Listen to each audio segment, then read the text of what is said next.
Welcome, fans, to another edition of the Cheap Heat Productions Pro Wrestling Podcast. My name is Jack Kilby, No Gimmicks Guy on the socials, and I'm really excited about this career deep dive that we're about to undertake. Being a longtime WCW fan, and especially of the era of our esteemed guests, there's so much to talk about in terms of this man's career from not only WCW but WWF, Europe, and also CWA before that. So much to talk about. Again, the man made a very very large mark on the business, very memorable character in many respects, and I would be talking about none other than the man known as Maxx Payne. Max, thanks so much for coming on today, sir.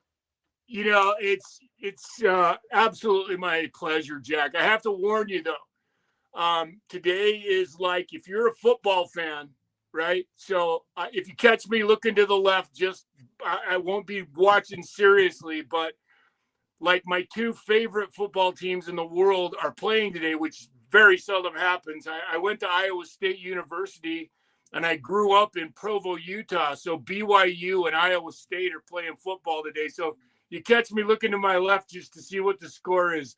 That's what it is. I'm not trying to avert my eyes for any other reason. But thank you for inviting me to the show today. I'm really excited to be here. Yeah, I can certainly understand that. I caught a Syracuse game a couple of weeks ago, so college football is definitely where it's at.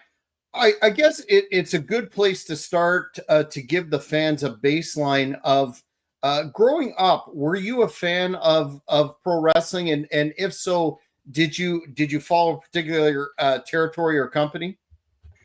You know, it's funny because I have sort of this roller coaster ride through my love and affection for professional wrestling. So when I was a kid, I was kind of a problem child in the sense that my mom couldn't find female babysitters that would tend me more than 2 or 3 times, because I don't know if I was just a horn dog or what it was, but whenever they couldn't handle me because I was just wide fucking open all the time. But eventually she hired these young guys to babysit me, thinking that maybe I wouldn't try to push them around so much. And so she hired these brothers called the Jenkins brothers, Brett and Bruce Jenkins. And they were really nice guys. And the way they handled me is they would go, okay, man, if you're good all night tonight, you can watch pro wrestling with us on television. So, then I would go, okay, man, I'm in. And so they would tell me that. And then I think literally, it's funny, I can actually remember waking up momentarily to watch. I was born and raised in a town just outside of Provo, Utah. And I would wake up and it was Rocky Mountain Wrestling was the territory at the time. And I think I woke up like twice because it was on like at 10:30 at night, and I think I woke up twice and just like went, oh, wrestling, kind of thing. Cause I was a kid, and so I always loved it growing up. And then we had little kids programs in high school.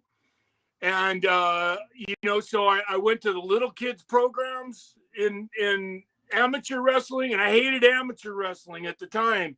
So I didn't want to do that. And I tried that and didn't do that. And, then I went to junior high school, and the wrestling coach or the football coach told me if I wanted to play football, I had to wrestle. So I started wrestling again, a little bit, not on a team, but I fooled around with it. And then in ninth grade, I officially joined the wrestling team, and I quit football. I didn't end up playing football in high school. And then I went on and had a career in amateur wrestling, swore in the newspapers in both high school and college I'd never be a professional wrestler because that shit's all fake. And moved to Los Angeles to seek fame and fortune, and ran into a guy named Red Bastien and became a pro wrestler. So that's a very quick synopsis of sort of my life and how I ended up in, the professional wrestling world. But really my career is in wrestling started out in amateur wrestling. Mm-hmm. Red Bastien, you mentioned him, of course. What a legendary figure he was. What, in terms of your training process, it's interesting to contrast the way it was back in the day with the cookie cutter sort of approach that at least the big organization utilizes. What stands out about your training process? Was it the physicality, the old school type of do free squats till you puke, or what really characterized your efforts in that regard? Well, that's a loaded question, because I played both games. Red taught me the business, and he didn't I worked my ass off, don't get me wrong. Red pushed me really hard in the ring, all the basics, learning how to take a bump, learning how to hit the ropes. I've talked about that. So Red gave me the best fundamentals that I think I could have had in the wrestling business. In fact, just the way he taught me how to hit the ropes saved my ass on 3 occasions where, had he not taught me how to hit the ropes, I would have broke my neck. Wow. And so Red taught me how to hit the ropes. He taught me all the real great fundamentals. But I didn't know about the doing Hindu squats till you throw up thing until Red got me a gig in Japan. And New Japan Pro Wrestling recruited me, and I went to Japan to train. So I had both spectrums. I did the break-in, understood the business, and not only with Red did I train in the ring, but I also started at the very bottom of the barrel in terms of my first, he gave me a job with the WWF, building the ring, building the cage in WrestleMania 2, carrying jackets back and forth to the ring. So Red gave me my opportunity to see the business behind the scenes and just keep my mouth shut and build the ring and watch these guys wrestle every night and start to get the feel of what it felt like to be on the road and understand, how the business worked really from an insider position.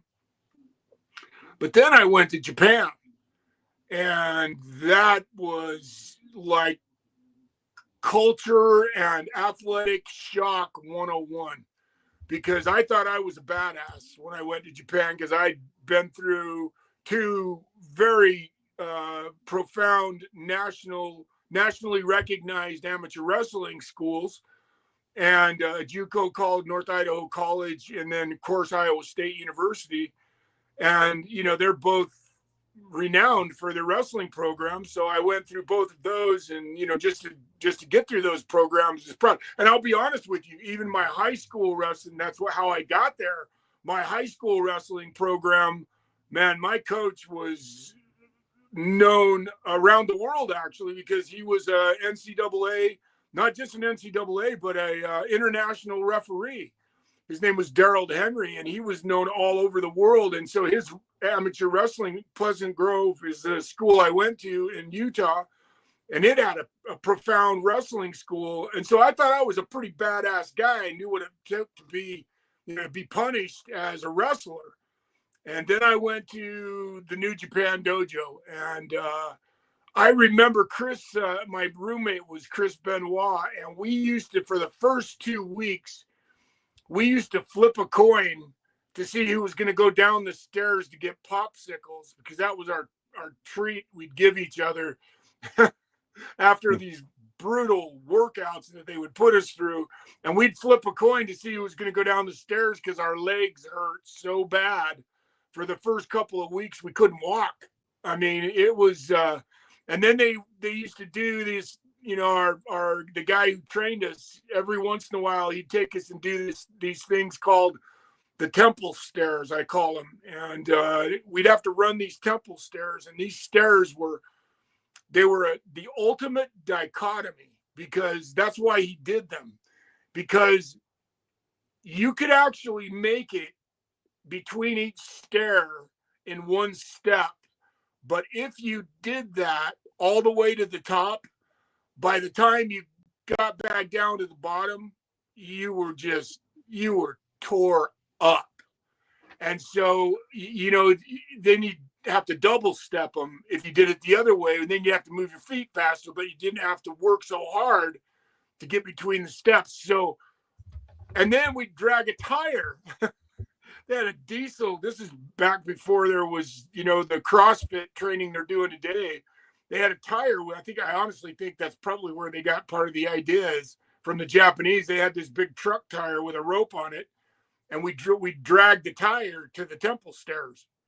Oh boy. So, and it was funny.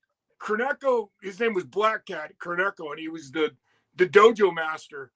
And it was almost like he didn't set forth to torture us. I don't want to say that. He just set forth he wanted to make us the best. He wanted us to leave New Japan as, incredible wrestlers and have this power under our belts that came from having trained and knelt at ringside for the time we were there. And he accomplished that. But I'll tell you what, I paid the price. I paid a heavy price in Japan. I got to tell you, it belittled all of my amateur wrestling workouts. Mm-hmm, mm-hmm. It's interesting that you mentioned Benoit. Yeah. We got one of our fan questions was about that experience training with Chris, and then moving forward, the fan was interested in your relationship with him in WCW, and then of course your reaction when you heard the news of the terrible tragedy. Before I start, I have to say that what made Chris unique is that in the end, he paid a price to do what he did that no one can understand except for Chris. So I can't begin to understand what was going on in his head, because I lost touch with him as he started to, obviously his brain was deteriorating at the end of his life, and he started to lose, he started drifting away. He drifted away from me after WCW, and I never spoke to him again after I left the WCW. And, but Chris and I had a bond that was, it was actually, we didn't have to speak, because we lived with each other in the New Japan dojo. We were roommates, literally lived in the same room with each other, for 9 months and almost a year. And then we did tours together after that. And then I was in Europe with him. I was in WCW with him. And so Chris and I had this relationship, and, he'd already started paying the price with the concussions very early on in his career, because everybody who knows Chris knows. And the whole Irish question, you and I have already kind of talked about that, and we'll talk about it more. But he was a huge fan of Dynamite Kid and the English style of wrestling, and Dynamite had that huge flying headbutt. Chris emulated that. And so Chris had already started because he'd already broke in Calgary. Chris was already smart to the business when he came to the New Japan dojo. He'd already worked, and worked at probably 50 matches. He actually got into the dojo because of Bad News Allen. And Bad News got him his gig in the dojo. And so Chris came from Calgary, and I came from the Red Bastille School. And the people that Red had just trained prior to me was Sting and Ultimate Warrior. And so we both came from our sort of own training camps. And we actually met in Los Angeles at a restaurant at the airport at the LAX. We met with Sakaguchi and the lady who'd recruited me, and we met there. And then from that point forward, we were just forced into being roommates. And Chris and I, like I said, we had the most incredible relationship. But I watched the sacrifices Chris made, and you know, he did crazy shit, and he'd get hurt, and I don't give a hell how hard he hit, no matter what. He was so much like Dynamite. I've watched the Dynamite specials, and you know what Tom had gone through in his life, and that part of Chris. Except Chris wanted to beat Dynamite. He wanted to be bigger than Dynamite, and you know, in fairness, he probably was in his prime, you know, but he paid the ultimate price because he had no regard for his own body, and it cost him so greatly. And I love that guy. I'll tell you the positive sides. This is the kind of relationship I had with him. Is I had an apartment in Atlanta when I was in the WCW. Chris was absolutely instrumental in my Atlanta in the beginning of my WCW career, and he was actually standing. It was the first guy I met when I walked off the stage after playing the national anthem, and I debuted at the Super Brawl.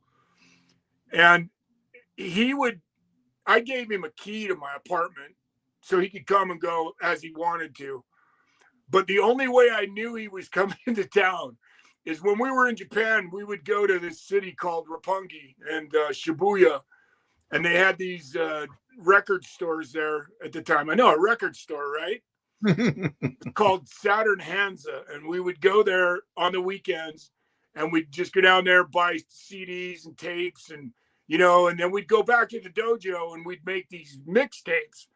And at the time, the movie RoboCop was one of my favorite movies, and Once Upon a Time in America and Apocalypse Now, so to speak. And so I would take lines from those movies, and I would take all of our favorite songs, and I'd use great lines from those movies and use them as transitions from one of our favorite songs to the next song. And I called them Metal Fatigue tapes, and I'd make these mixtapes for us, and I'd make them, and he'd take one, and I still have a couple of them, and we'd listen to them on the road. And so the only way I knew Chris was coming to town was he'd call. He'd never talk on the phone. He'd never go, "Hey, Max, it's Chris. I'm coming to town." He would call, and he would play a song from one of those Metal Fatigue tapes, and it would start with one of the lines. Like one of my favorite lines from RoboCop is when he says, "Just give me my fucking phone call." And so he would play that particular song, that particular limerick or line, and then it would lead to the song, and then he would play it until the recorder ran out, and then he would hang up. And so I knew he was going to be in town. No idea what time, no idea what day. I just knew he was coming to town. So I'd always leave blankets and pillows on the couch for him. So when he got to town, he could just come in. You know, if it was 3:00 in the morning, he'd just come in and go to sleep. That's the kind of relationship Chris and I had. And when I wasn't doing good, I couldn't find a job, man, he called me. He got me my job in Europe. He absolutely told Otto Vons about me, and Otto called me and gave me my job in Europe.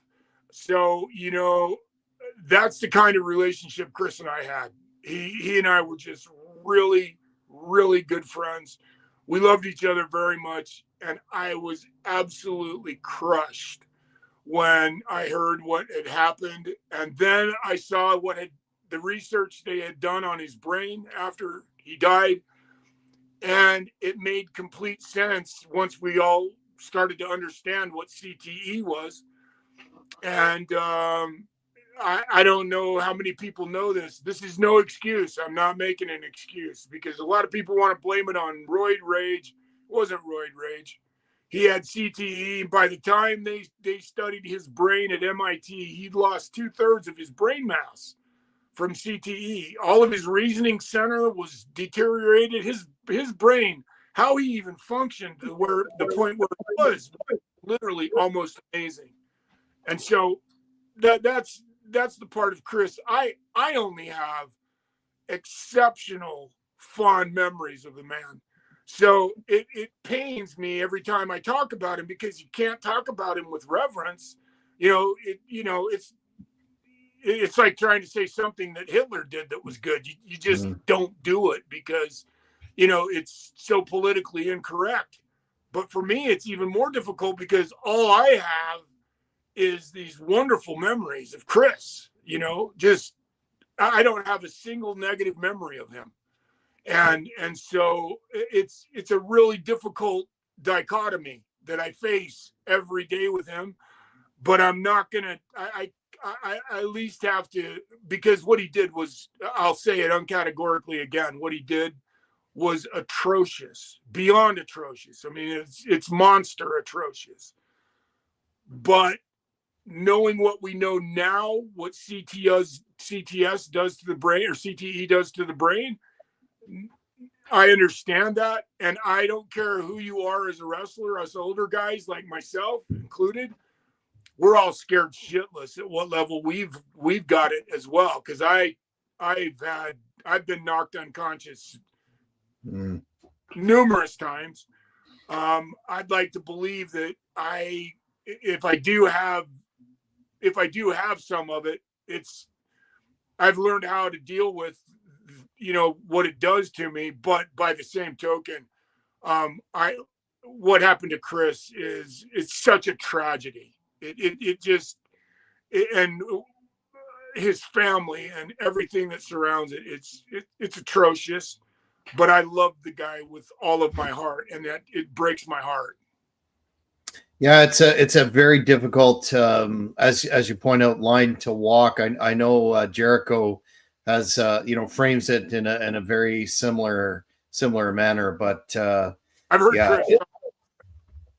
Yeah, it's absolutely a no-win situation when you talk about him from someone who had a personal relationship with him. One other area that a lot of fans have talked about is the whole Maxx Payne character, the look, the ethos. How did you develop that in terms of when you're breaking in? I know you had some other personas, etc., but how did you land on Maxx? So all of the other personas outside of Maxx Payne were somebody else's creation. Maxx Payne is as old as my soul. I grew up in a very unique situation. I grew up. I love to say it this way. I grew up in a mental hospital. My mother was the head attendant of the Utah State Mental Hospital Geriatric Unit in Provo, Utah, from the time I was born until I was 15. I think she quit when I was just approaching 15 years old. And so I was exposed at a very early age to a world that very few people would ever get to see or be a part of. And my mother was really diligent in doing that because she believed, first of all, she was an incredibly empathetic, loving, kind woman who loved these people and had the ability to see the good in anybody. And most of the people that were in the geriatric unit of the mental hospital were from the era of the throwaway, I call it the disposable society that we used to have in this country. This was the era when if you had a child with, mental retardation of any kind, I know it's politically incorrect to even use that word, but any kind of, what do they call it now? Any kind of mental illness, mental incapacity, they would just pull up to the Utah State Mental Hospital and drop people off and say, okay, we're not going to take care of these people any longer. If you had a Down syndrome child, they had these facilities. You would just pull up to them and drop your child off, and they leave them there for the rest of their lives. You know, you didn't have to take care of those kinds of children if you had them, and you didn't have to take. So a lot of the people that were in the geriatric unit were people who were disposable. Like one of the ladies that was there had a massive stroke so bad that she'd lost her eye because she could never blink it again, and they had to sew her eye shut because it ended up falling out because she couldn't blink her eye. So they had to, her eye literally dissolved, you know, shriveled up and died, and they had to sew her socket shut, and nobody wanted her. Her family didn't want her because she was completely debilitated, and it took a staff of people to take care of her, to get her in bed, to get her out of bed.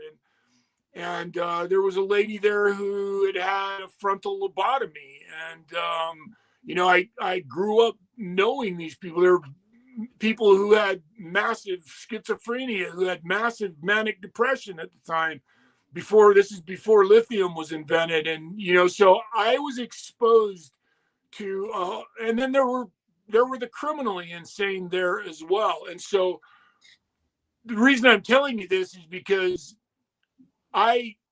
everything that happened in my life sort of led me to the character that I ended up creating in Maxx Payne. And here's how I'll explain that. So I was on my way home with my mom one day, and there was a guy at the mental hospital, and his name was Alan Faulkner.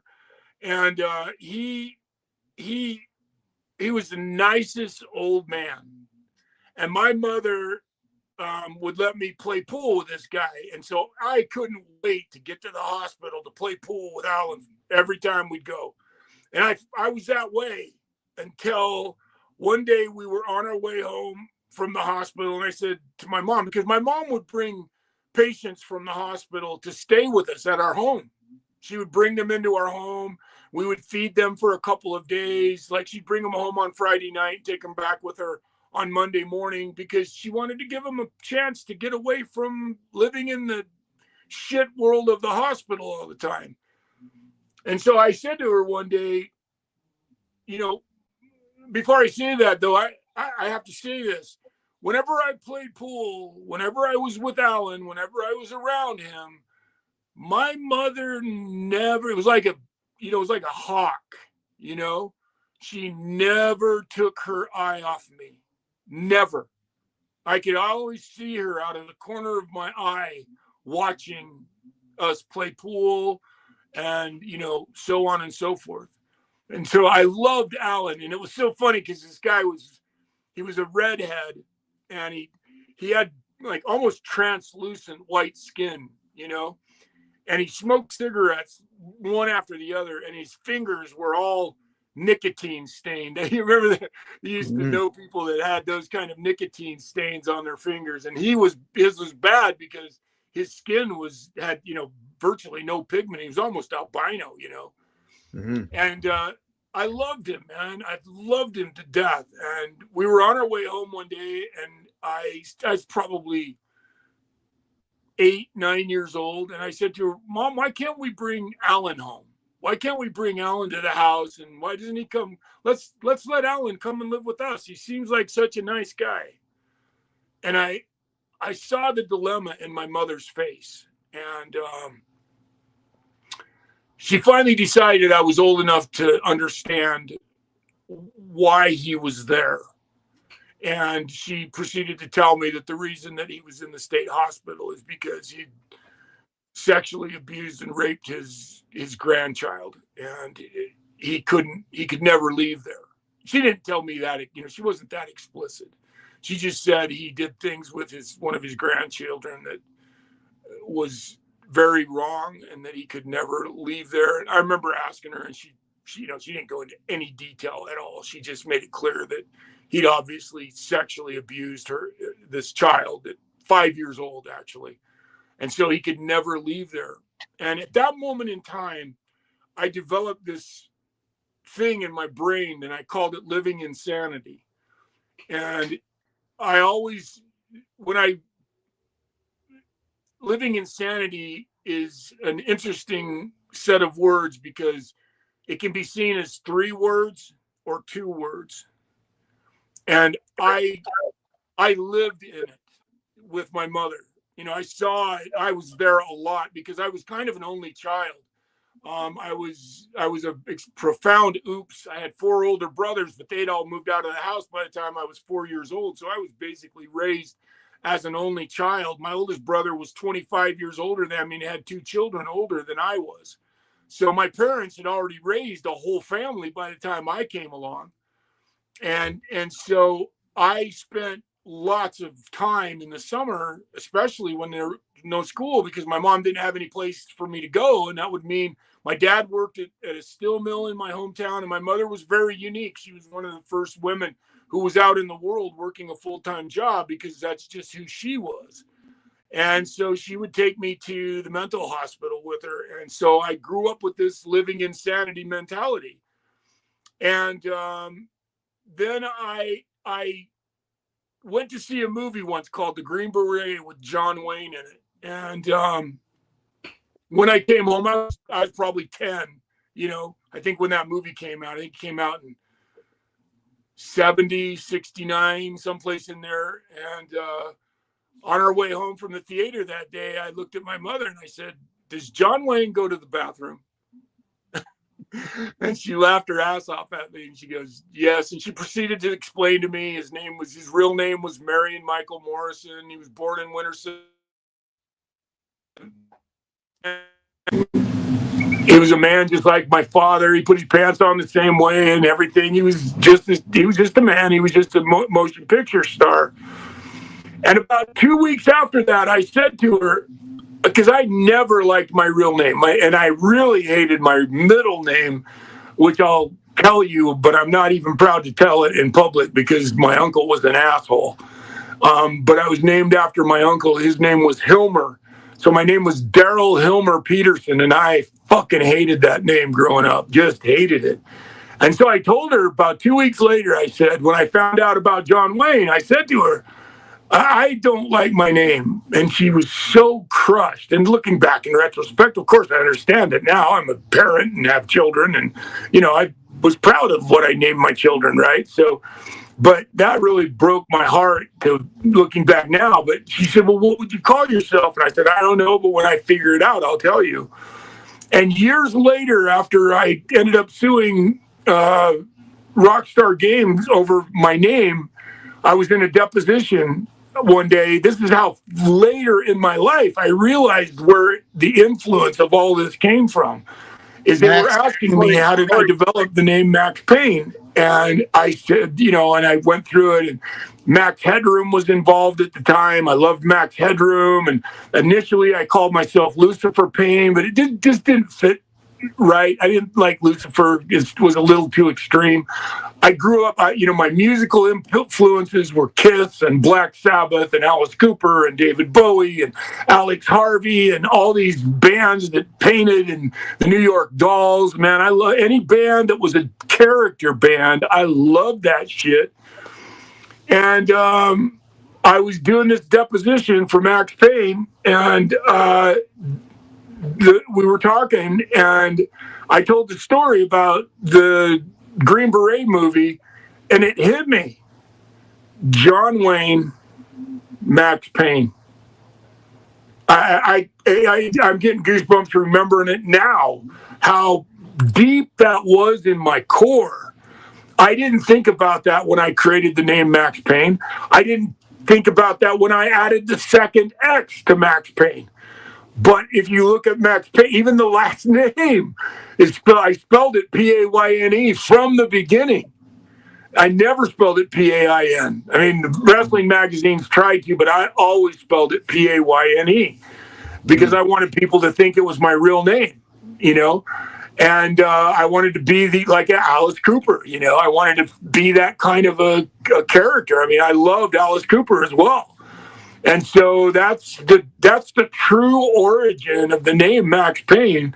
I built it over a lifetime of experiences that went in conjunction with Living Insanity, which coincidentally ended up being the name of the band that I created, which will be even more understood in the very near future. It's been hiding for 30 years, but we'll talk more about that as we go down the road today. But I'm going to release a bunch of the music that I recorded as Living Insanity 32 years ago, actually, in Atlanta in '93. And all of it came together finally when I was in Atlanta. And I created the band and put together this music and started down the pathway of what I wanted to be as Maxx Payne. Max, that's an awesome origin story. Just when you're speaking, your screen. I have lost you. I can't hear you. Okay, sorry, your screen went black, so I'm going to kick you out and then bring you back in again. Okay. That sometimes happens, fans. What a tremendous story. You can tell that Max is a very creative individual in terms of the music and also his character that he explained there. We'll get into how the WWF came up with the Man Mountain Rock Schmozzle, which some of the live fans are talking about. You're back, sir. Can you hear me again? No, we're good. That was awesome. I want to talk more about the music and the band, but wow, what an origin story. I was just talking to the many live fans that we have here about how really organic and creative that is. And you talked about wrestling magazines, which I wanted to segue into next. I first became aware of your work through the After magazines, as they were of course called. Right, everybody did. Absolutely. And before I saw you wrestle, you could tell that you had something there. You had something special. So I wanted to ask him, and again, we'll go back to your Europe runs in a minute, but how did you first get booked with Continental and working with Jerry Lawler for those titles? Holding the title yourself seemed to be a real meteoric sort of rise there in that organization, that territory. You know, I wish that's one of those things. I don't remember. It might have been Red who gave me the phone number.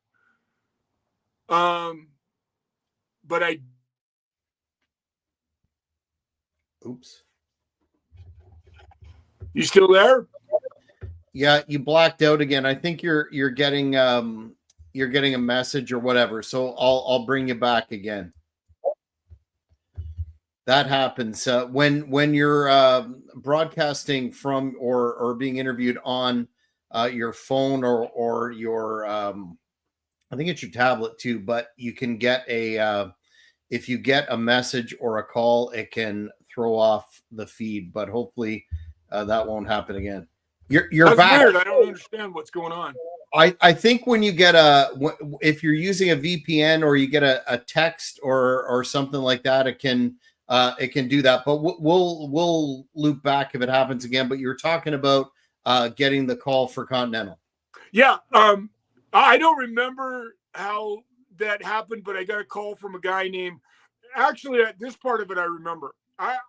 When I came home from Japan,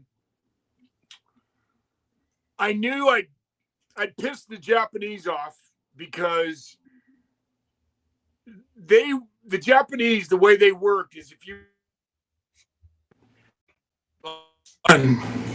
We're still there though. Are you still there?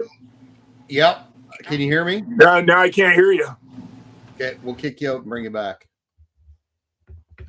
That happens. Apologize, fans. It's the downfall of going live with StreamYard and some technological challenges. I found out actually that it was a VPN as well that can set somebody right off, but hopefully we'll get that resolved quickly. I'm very interested in terms of Max's CWA run and how that came together. Thank you for all the questions.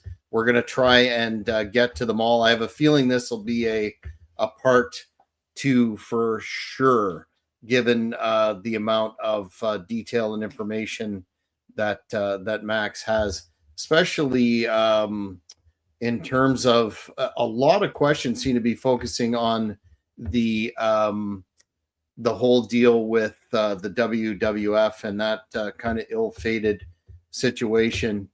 Has a machine saying Brian Road Dog Armstrong said he got Maxx got him his tryout in the WWF. We'll have to ask him that when he returns.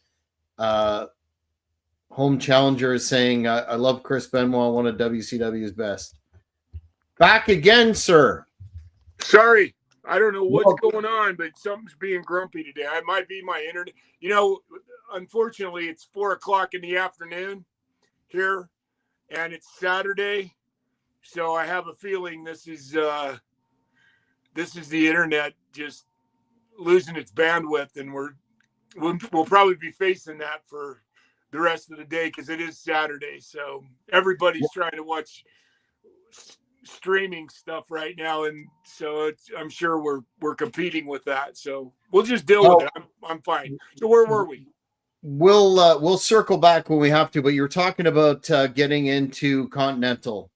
Yeah. So I was trying to get booked, and I couldn't because in the late 80s, Vince had this was right at the moment when Vince had systematically bought up all the territories. The AWA was gone. The NWA was gone. Bill Watts, I was booked. I was going to try to go.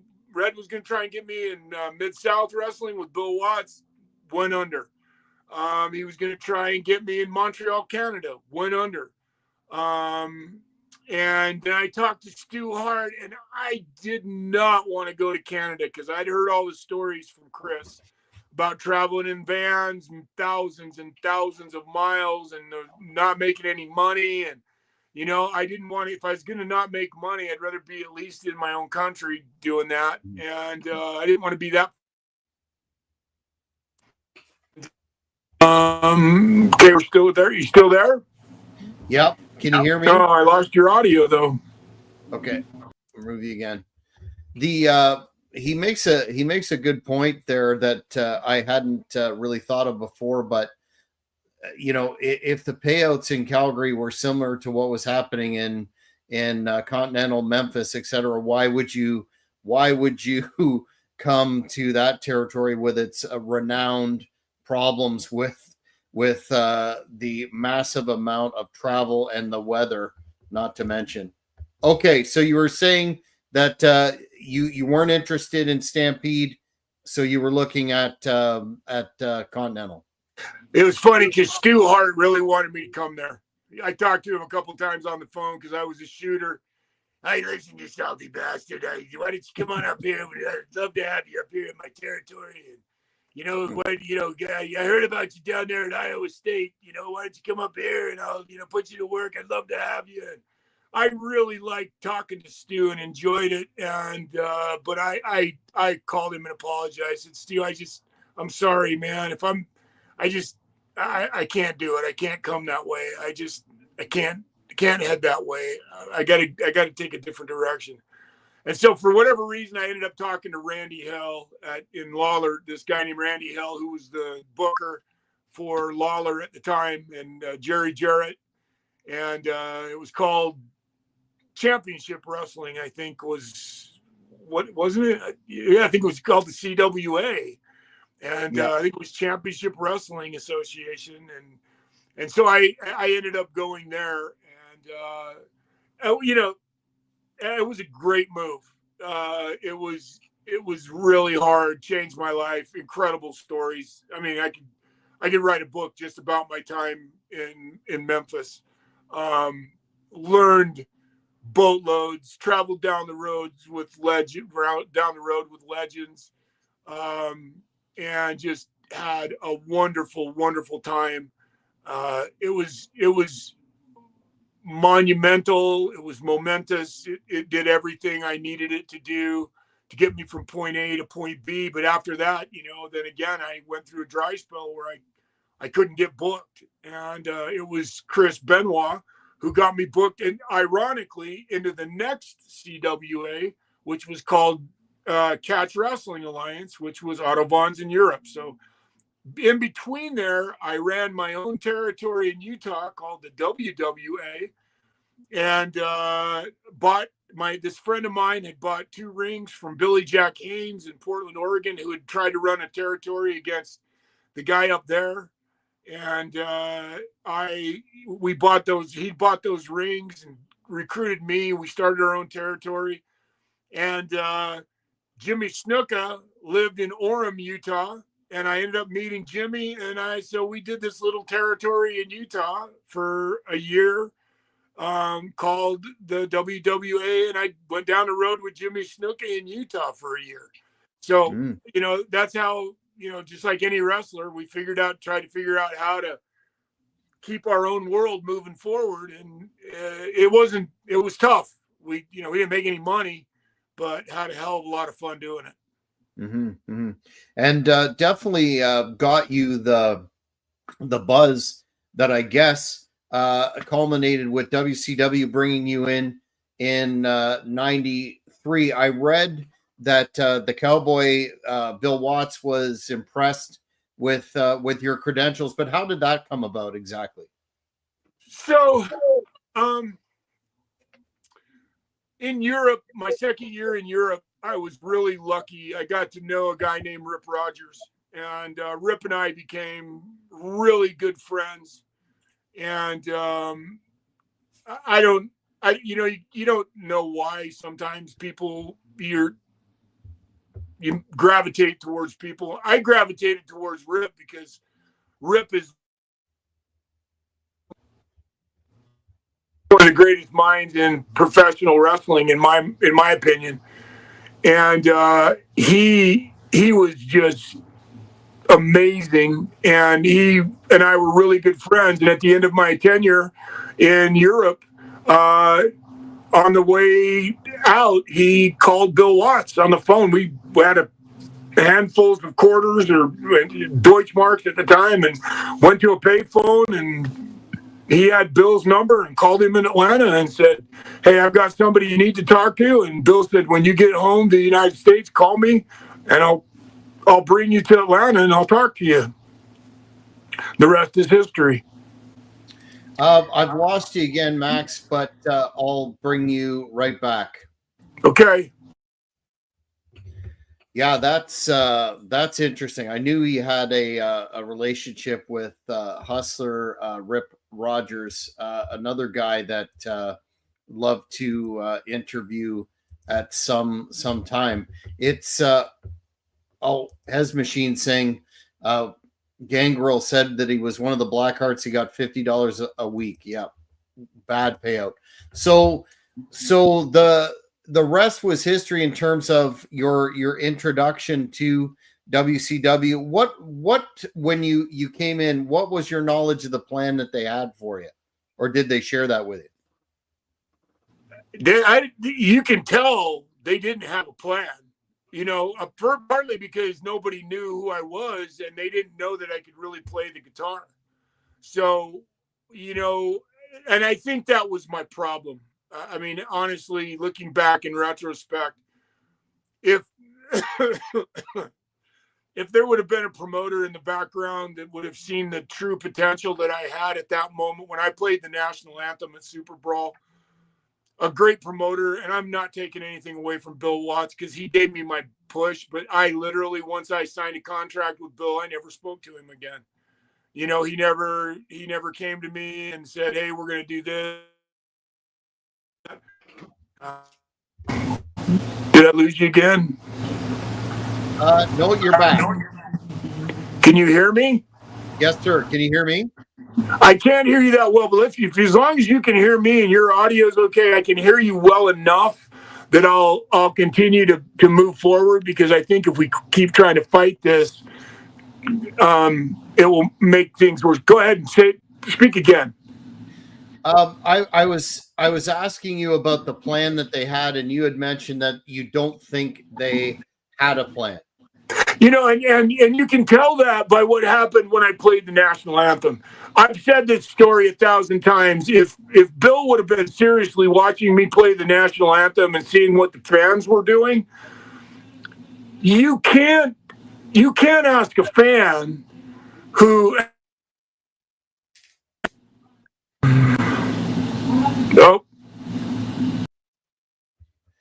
Lost him again, unfortunately. We'll keep trying to work through this, fans. I'm sure there's going to be a part 2. I think we'll go through the WCW portion of his career, and then end after his release there, and then in part 2, hopefully with less technical issues, we'll get into the WWF.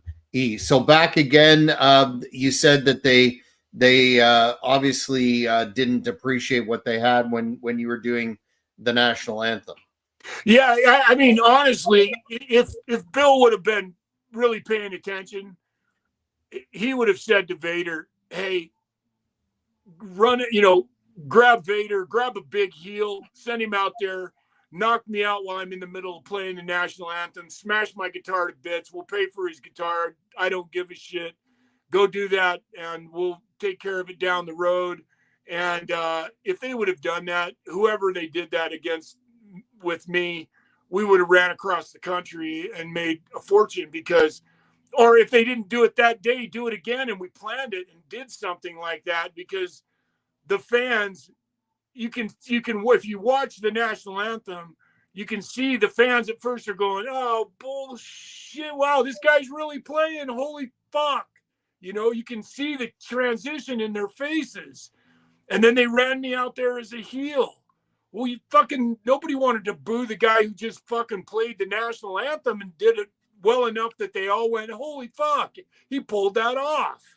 And so from that moment forward, that was the problem with guys like myself and Mick Foley. I've said this before. Bill Dundee, we were driving down the road on our way to St. Charles, Louisiana.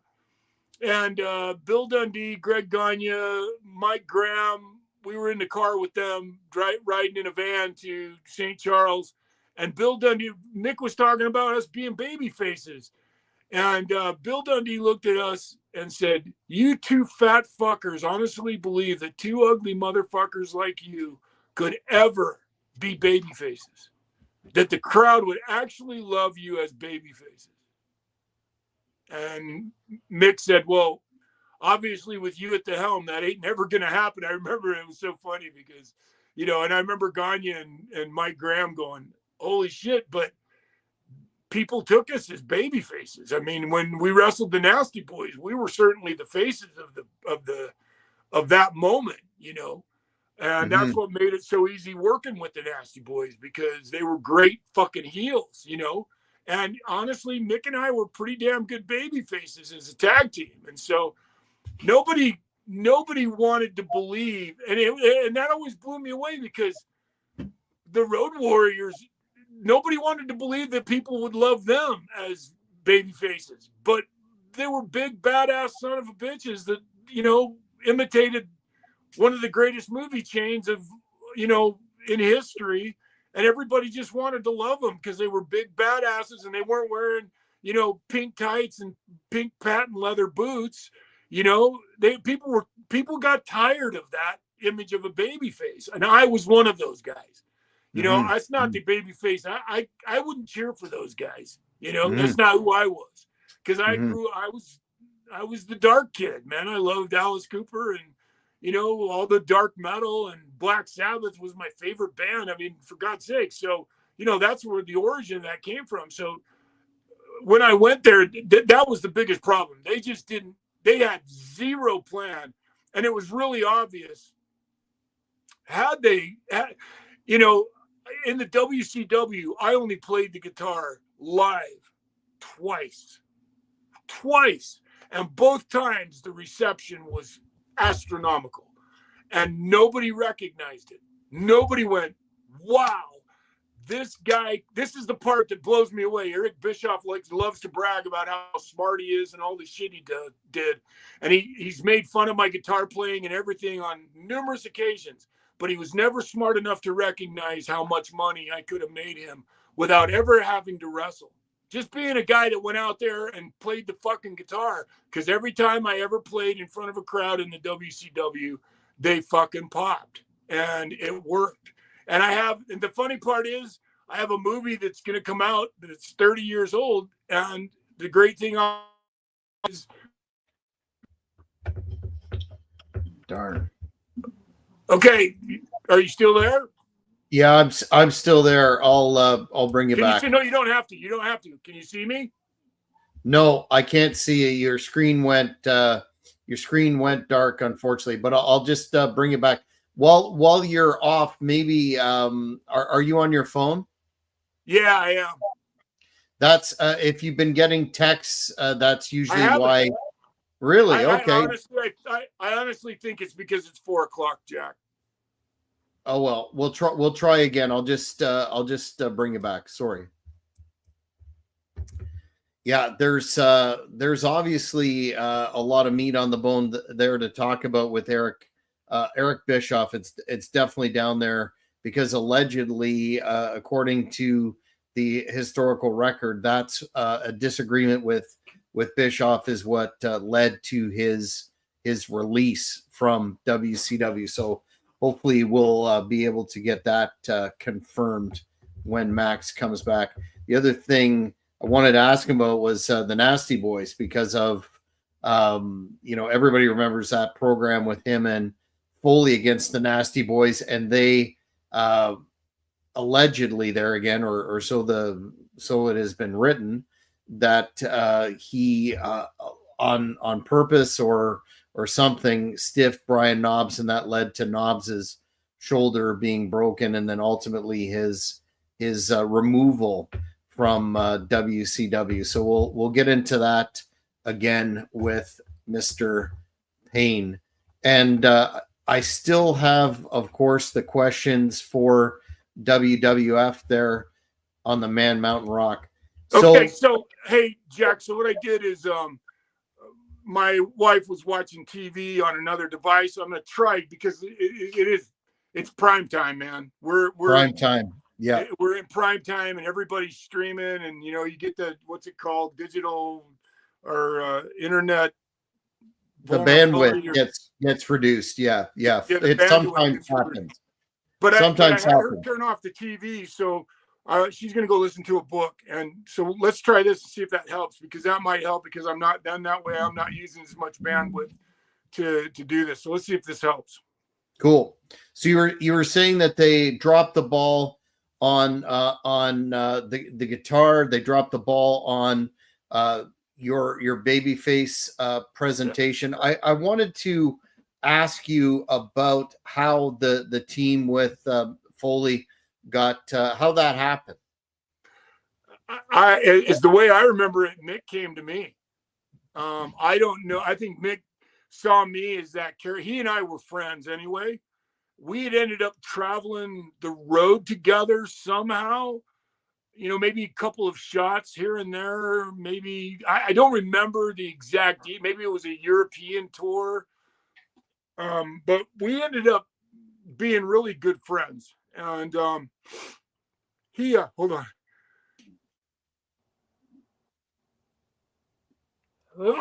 Sorry. He and I thank you. He and I ended up being really close. And so whether he came, I know I didn't ask him. He came to me because Mick was a pretty big star in the WCW. He was up there, as he did in every organization he worked in. He knew how to rise to the top, because that's the nature of who he is. He's just that. Like guys like Dundee, when he'd say things like that to him, to us, it's like, how narrow of a mind must you have that you can't see the forest for the trees, that not everybody can look like Bill Dundee or Hulk Hogan or Ric Flair. You know, there's a shitload of kids out there who don't like pink leather and patent and, you know, and pink tights and baby blue tights and bleached blonde hair, you know. And it's funny, Bill Dundee was a black #1 guy anyway. He dyed his hair his whole life at black #1. And so, you know, when, you know, that was the part for me that, for me from the beginning, because the Japanese didn't like my ideas. They were pissed as hell because I'd already started planning the Maxx Payne character. That's not how they worked. They wanted me to be the character they wanted to create. When I went to Otto Vaughn's, he did not want Maxx Payne. He wanted me to be, and I was Buffalo Pedersen when I started.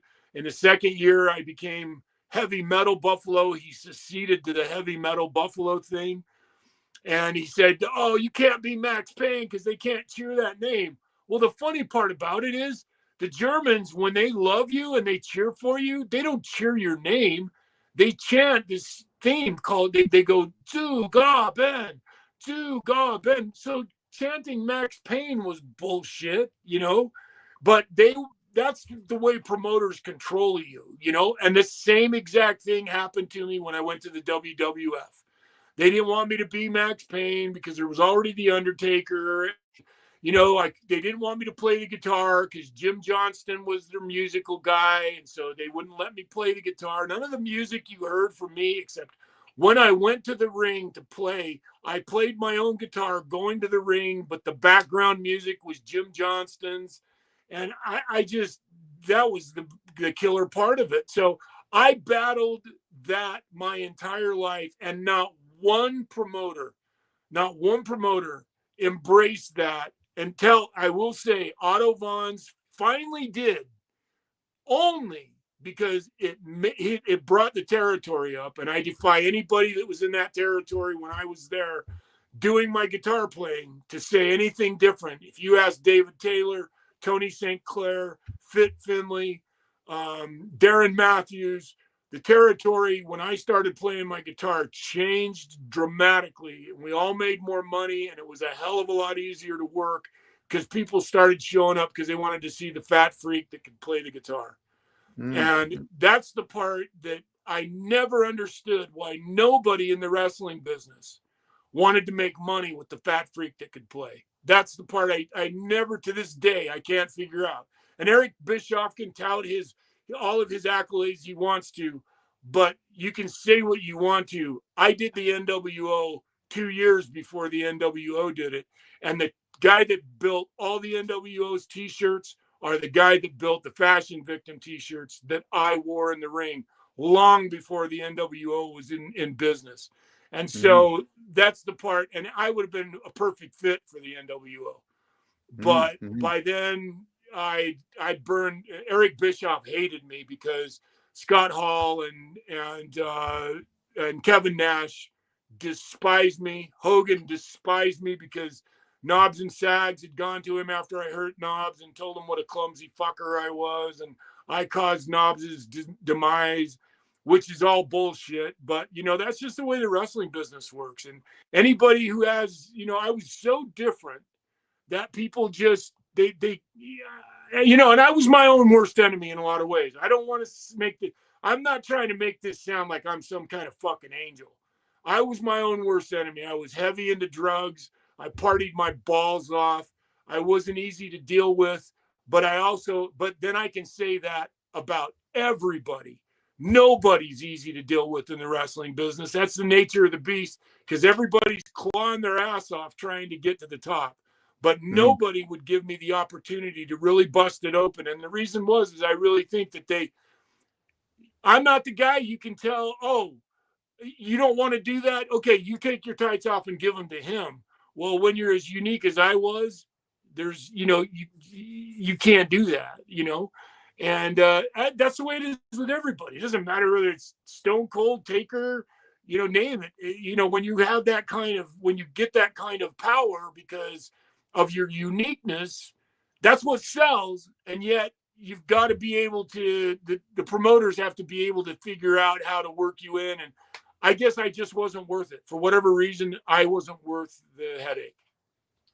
Well, I don't know about that. I mean, your team with Foley, remembering the live broadcast back in the day, they were you were completely over with the audience. Oh, we got you out again. We'll bring it back.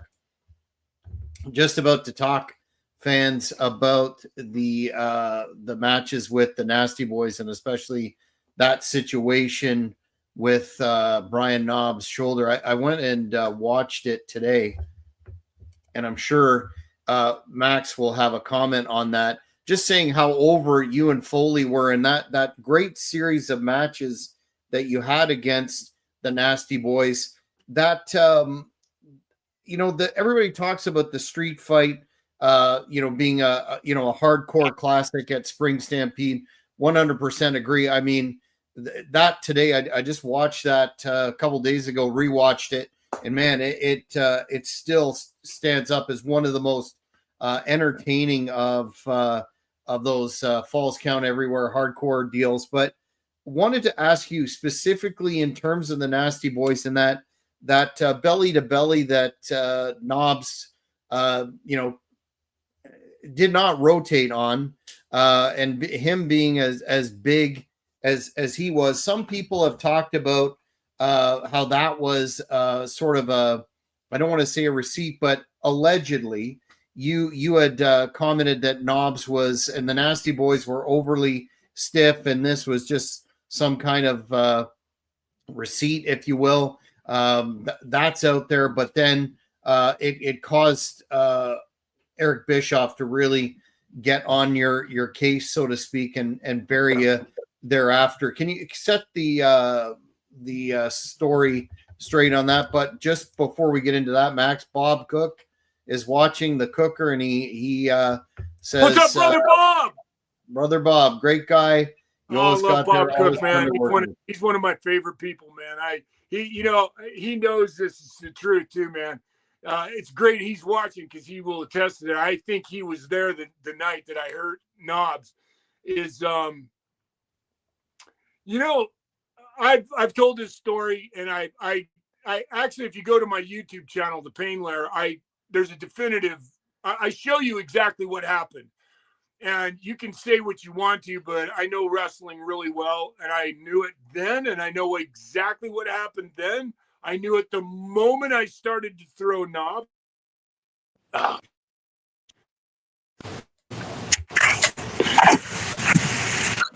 Did you lose me again? Yeah, we'll bring you back and we'll pick it up right there. Okay.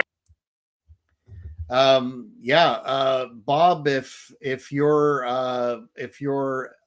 aware of this situation, please jump in. But it seems to me that it's kind of taken on a life of its own. So I'm very interested in Max's response. So you were you said you knew what was happening when you were going to do the move. So what had happened is the Nasty Boys, Mick, and I'll never forget this. We were in Albany, and they were hitting Mick, and the Nasty Boys. They didn't include me very often in the planning of the matches, and I'd had about all I could take, and because I didn't get to say, okay, I'm going to do this. I'm going to get my shit in. And finally, I went over that night because the Nasty Boys, man, anybody who knows, I've said it before, Bob if Bob's watching, he knows. First of all, the job guys were scared shitless of him. The enhancement guys were scared to death of the Nasty Boys. They always would run to the call sheet to see if they had to work with him because they hurt everybody. Everybody that worked with them because they just didn't give a shit. Especially for the enhancement guys, they would go out of their ways, to just be fuck them, we'll do what we want. And so it just really, it made it bad. And I always roomed with the enhancement guys because I couldn't stand, like a center stage, I couldn't stand hanging out with the fucking, there were two dressing rooms at center stage. There was the dressing room with all the light bulbs in it, and then there was the dressing room with all the enhancement guys. And the enhancement guy room, those guys were so much fucking fun, man. First of all, they partied like rock stars, and they didn't make any money, and they were all trying to get to the next level. And I just loved being around the attitude of those guys who were working their asses off trying to make it. And I always felt so much more at home hanging with them. Maybe that's why I didn't, maybe that's why I didn't rise to the heights I should have, because I found so much more pleasure hanging out with the guys that didn't have the egos that the next dressing room had. So I always dressed in there with them because I couldn't fucking stand. In fact, there was a couple times I was in the light bulb room and I would just get up and leave and let somebody else have my chair, because they would all fight to get there early enough to do it, to get into the light bulb room. And I just said, fuck that shit. But the Nasty Boys were notorious for hurting people and hurting them bad. And so when this particular night in Albany, Georgia, I'd had enough, and I went over and I said, let me tell you something. This is what's going to happen.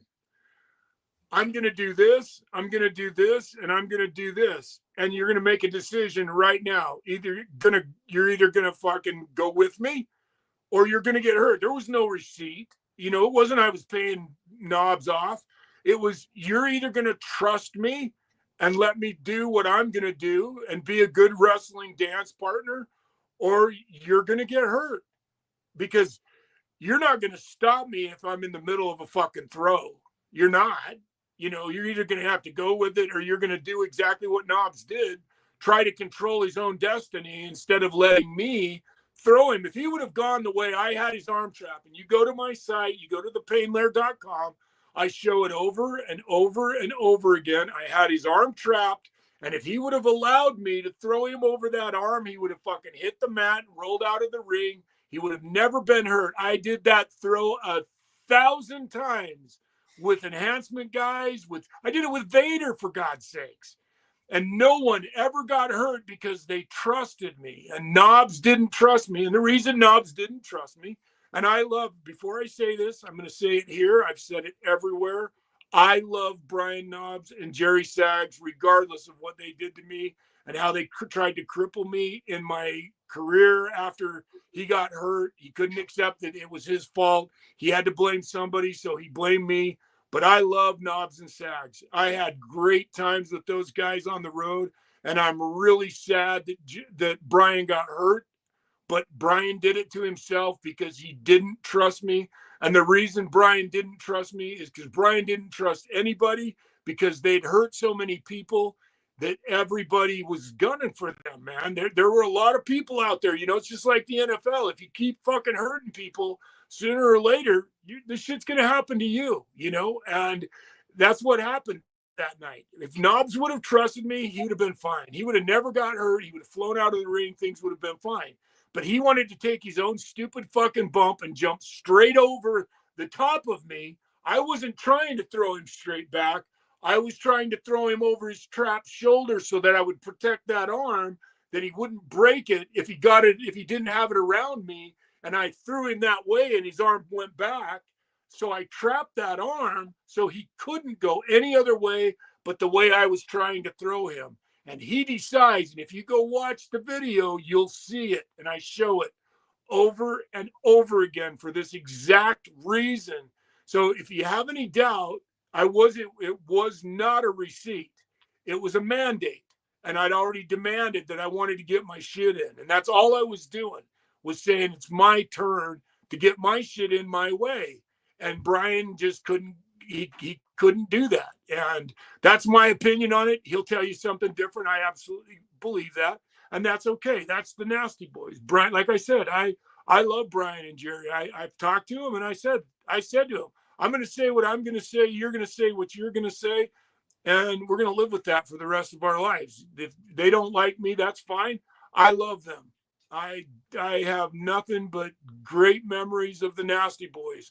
Knobs set forth after that because he was bum buddies with Hogan, and he set forward after that to destroy me with Hogan, and he did. He went to Terry, and Terry never spoke to me ever from that point forward.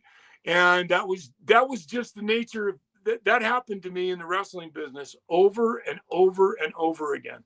And what the reason is for that, you'll have to ask those people. They hate me for whatever reason they hate me. It's like Eric Bischoff has spoke publicly about all the reason he hates me. I'm at best a mediocre guitar player. I stank as a human being. I physically stank. I wasn't a good wrestler. Nobody, I'm a nothing. I'm a nobody. And, that's just who Eric Bischoff is, So, okay, Eric, you had your great run. So be it, but that doesn't make him right either. Again, if you're such a great promoter, I don't care what you say and what you believe. I saw the reactions and how people reacted to me playing the guitar, and having somebody that would have, Eric even came and watched us perform the band Living Insanity. He came to this place called Rehearse Too Much and watched us perform in Atlanta, and he was impressed as hell, but he wouldn't use us. He wouldn't do anything with us. He goes, I can't do nothing with this. This has got to go to New York. And that's what we did. And it would have happened in New York. But once again, by the time I got to New York, I'm good at burning bridges. I burned every bridge I could possibly burn going to New York. But I will say this, and I hope Bob was there this night in Albany when I hurt Knobs. When I went into the dressing room where all the enhancement guys were, sorry, I don't like Job Guy and I don't like Jabroni. Those guys deserve much bigger accolades than that. They're the ones that fucking created a lot of superstars because they go out there because they want to be in the business so bad. They make the ultimate sacrifice. I know I was one. I was an enhancement guy for the WWF. All you got to do is go look at Daryl Peterson on WWF enhancement. And I get asked about it all the time. With Brett, right? You had a match with Brett, right? Right. And Hercules Hernandez. I took Herc's backbreaker. I got snaked by Jake the Snake Roberts. I mean, I took it all. I did. I wasn't afraid to do whatever I had to, because in the end, that to me, that just means two things: nothing and even less. If you're an enhancement guy, there's a lot of people who are enhancement guys that have ended up being big stars in the World Wrestling Federation and the WCW. But when I walked in the dressing room after hurting Knobs that night, I got a standing ovation from the enhancement guys. And that's a moment I'm really proud of, because they were all, they like I said, they'd all been really hurt by the Nasty Boys. And there was very few people. In fact, I would say find me 5 guys that will say wonderful things about working with the Nasty Boys and that they were a night off or easy to work with. They don't exist, because when you worked with the Nasty Boys, especially the enhancement guys, they did not give a shit if they broke your neck, your arm, if they hurt you. They just didn't care, because they were going to be the Nasty Boys. They lived their persona, that's for sure. Mm-hmm. Is it factual that after that situation in the ring that you got into a verbal tete-a-tete and you responded in kind with Mr. Bischoff? Yeah, he pulled me under. I'll never forget it. He pulled me underneath the bleachers in Albany, and he said, Max, what the fuck are you doing? And I said, what do you mean, what am I doing? I'm wrestling. He goes, you can't hurt people like that. You can't just go out there and hurt people on purpose. I said, first of all, Eric, I didn't hurt him on purpose. He and I had a very frank discussion in the dressing room that if you don't go with me, you're going to get hurt. I told him I was going to do that. He's the one that made the choice to not follow my lead. He got hurt on his own. And I said, I looked Eric right in the eye and I said to him, I said, and this is why Eric Bischoff hates me, is because I looked him right in the eye and I said, I had a great guy tell me something once, a guy by the name of Bill Eadie. He told me when I was in Japan, he looked me in the eyes and he said, you know something, Daryl? He said, you got to remember this when you get into the wrestling business. Some of the greatest, and I thanked him just 2 years ago at a convention. I saw Bill and I went up to him and I said, I just want you to know how much you mean to me. And when you said this to me, I've carried it with me my whole career. And Bill said to me, he said, you know something, Daryl? There's going to come a time in your life that you have to say no. And if you don't say no, the only one you got to blame is the man in the mirror. And you know what, man? Every time I didn't say no in the wrestling business, I regret it. I regret it to this day. That's the only regrets I have in the wrestling business, is when I should have said no and I didn't. Mm-hmm. Well, So, politics have destroyed many promising. It's so counterintuitive when you've got a situation like yourself where you're obviously over, so they're leaving money on the table for reasons only they know. you know what it is, Jack? I'll tell you, this is the part that confounds me. That's the perfect line, what you just said. And I'll tell you why it makes so much sense, especially in the wrestling business. This isn't pro football. This isn't pro baseball or basketball or hockey or even ice skating or ballet. It's fucking professional wrestling. It's a work.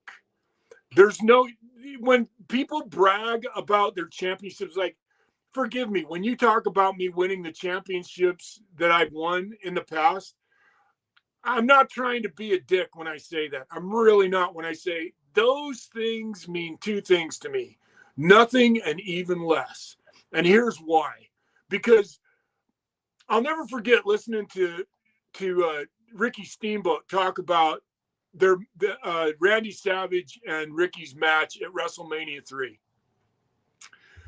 When fucking Randy left the ring that night, he ended up walking out of the fucking Silverdome with more heat than he did going in, and he lost the match.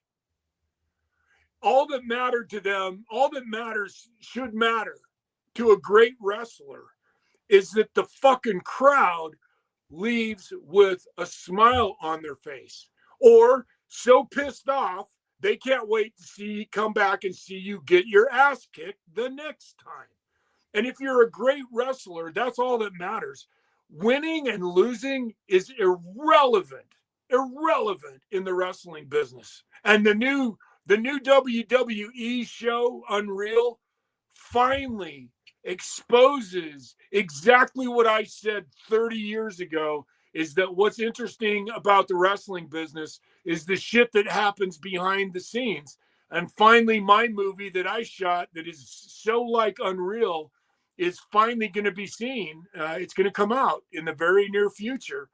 And that's the part about the wrestling business. When I hear people talking about winning and losing in the wrestling business, it's like, apparently you missed the real impact meaning of the wrestling business. It's not, it is truly the definition. It's not whether you win or lose in the wrestling business. It's how you play the fucking game. It's rather you're a good baby face, you're a good heel, you fulfill, for me, there's a great old statement out there that, you can give people money, cars, diamonds, houses, swimming pools, everything, and they'll never fucking remember you. But the one thing they will always remember is the way you make them feel. And that's the part about the wrestling business that I loved. When I would go out there and I would play, or I'd go out there and the crowd would pop.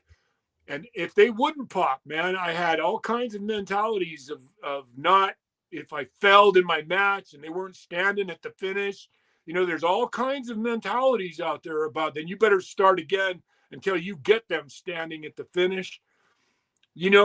That's what matters to the wrestling fans, is that you fulfill your character and you go out there and you be true to who you are. And winning and losing in the wrestling business is irrelevant. It's not the NCAA fucking national. The things that matter to me is the national champion on the national championship team I was on.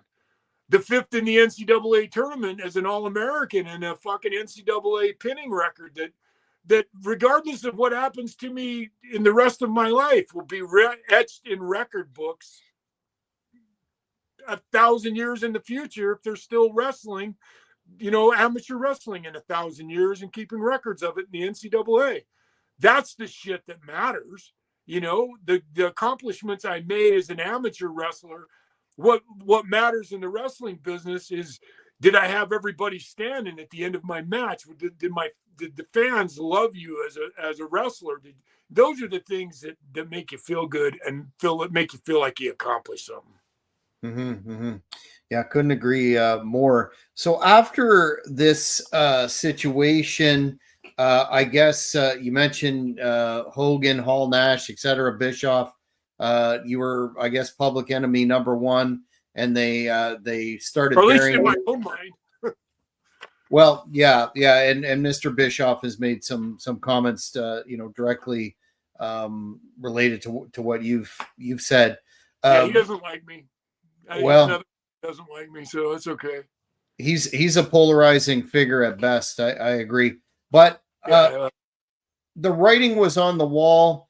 And when did you decide that I've had enough of WCW, leading into how you went to New York? There's a couple of things that happened there that caused that.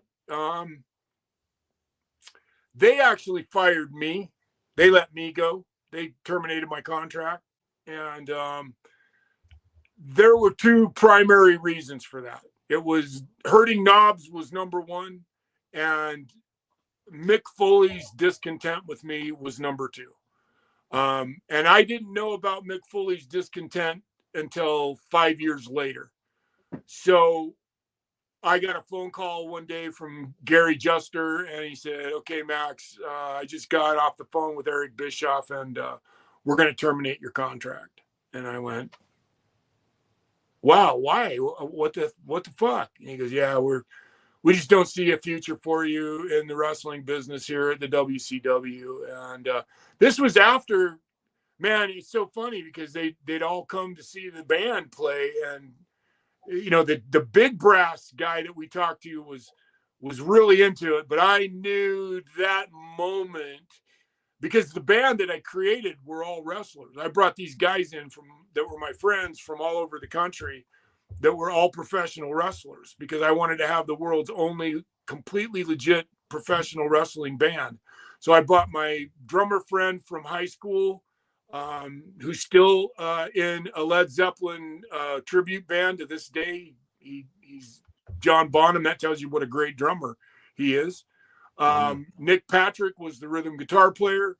A fan asked about how he was on rhythm guitar. Actually, it's funny you mentioned that.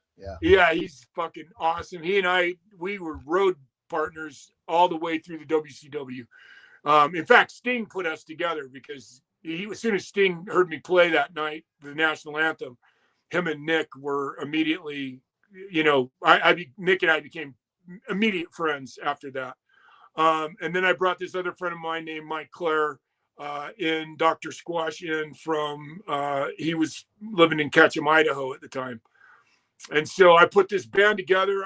I'd cashed in my airline tickets from my WCW contract, and I'd bought a dream studio, a recording studio, so that I could put Living Insanity, my band, together finally once and for all, and put them all together and record this album about the wrestling business. And Nick, or all these band member friends of mine flew in. And I'd found a manager through Mark Merrow, through Johnny B. Bad, excuse me. He introduced me to a lady named Sandra Glass, and we ended up putting this band together. They came to Atlanta, and I built it was called an Elise's Dream Studio, the first digital recording studio that ever came out in 1993. And I built this studio, and we recorded this album. That came to most of this album, the songs that came to me in this album were, it's so amazing. I look back at it to this day. It's amazing. And now, like I said, this movie's finally going to come out, and I wrote the soundtrack for this movie. I wrote this album before I'd actually recorded the movie in Atlanta. That I took my camera on the road with me in the WWF, my last tour in the WWF. I took my camera with me and recorded behind the scenes. and I recorded this movie, and I'd already written the soundtrack for it. It was already in the can, and it was all supposed to come together and be one thing. And Mick Foley, for whatever reason, had gotten really frustrated with me. He thought I was not telling him the truth about an affiliation I had with rock star Steve Miller, and he ended up abandoning me and said, I don't want to do this anymore. I'm going to go with Kevin Sullivan as my partner. And I was flabbergasted, and I didn't find out until years later why, when Mick called me on the phone and finally explained himself. He'd been on a Jimmy Kimmel show with Steve Miller and had finally found out the truth of what I had told him. And anyway, that was the reason. So that was the reason I lost my job in the WCW, is Mick had abandoned me. And forgive me, I'm not bagging on Mick. I really am not. Because I love Mick, and he's got such dedicated, powerful fans out there. The last thing I want to do is piss off the Mick Foley fans. And I'm certainly not trying to do that. But Mick's the one that decided I was no longer, and I think he'd tell anybody the truth in this, that he's the one that came to me and said, we're done with our relationship. I didn't do that, because I would have been with Mick for the rest of my life if that would have been the case, because I loved him and wanted to share the road with him as long as I could, partly because, we shared a lot of things. He's talked about publicly his, discovering Tori Amos because of me, and, and his musical, he would come to my recording studio. I'll bet he was at the recording studio 10 times, and he would sit there for hours, and he didn't even smoke dope and party, man. We'd be sitting there smoking dope and partying and fucking doing pills and shit, getting lit and fucking writing music and doing our shit. And Mick would just sit there and just quietly stand in the background and listen to us record. Mick's actually quoted one of my songs before in his podcast when he's talked about me.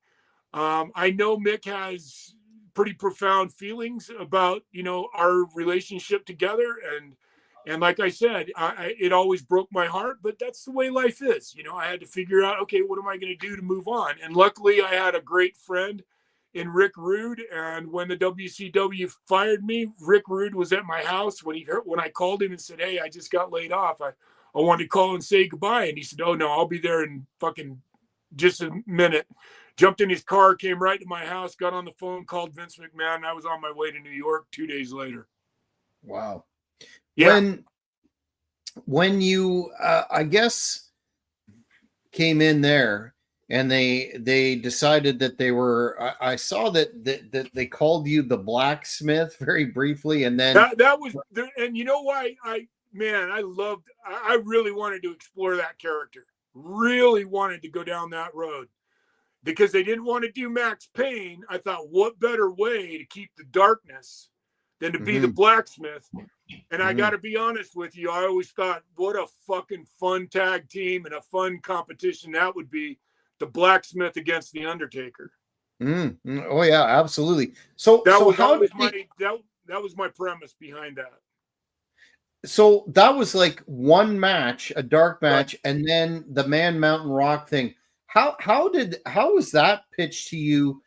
To do this complete character overhaul over a guy that was established and did some great work in WCW. What were you thinking when that was all put before you? Oh, I hated it. I fucking hated it. That was one of my biggest, that destroyed me. And they look, I'll quote Mick Foley on this. He said it publicly.